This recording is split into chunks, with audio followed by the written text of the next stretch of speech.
Ongfam update after ilang weeks ng issue tungkol sa mga sinabi ni Athena sa Ongfam na naging dahilan ng hindi pag-upload sa YouTube. Jeong may bagong paalala sa mga fans.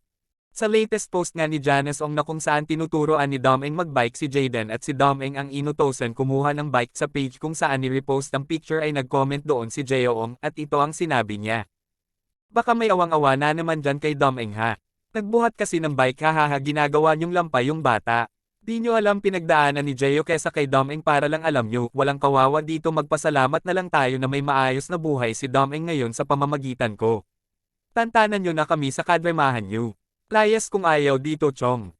Sa isang opinion ng netizen sinabi niya na paano matututo sa buhay kung puro spoon feeding, hindi pang aapi ang magtrabaho at tumulong, kundi para matuto sa buhay, darating ang panahon na siya na mismo ang bubuhat sa bubuoy niyang pamilya at nag-agree naman si Jeong sa comment na ito.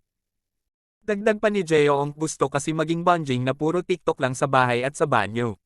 Yan ang gusto ng mga lapat na kabataan at katandaan ngayon. Ang tatanda. Simula nun hindi pa nag-i-upload si Jeo sa mismong channel niya puro reels na lang ang update niya sa kanyang Facebook page pero wag maging malungkot dahil may update naman sa YouTube channel ni Janice Ong kung gusto mo mapanood vlog nila mag-subscribe kayo kay Janice Ong dun sila nag-i-upload ng video.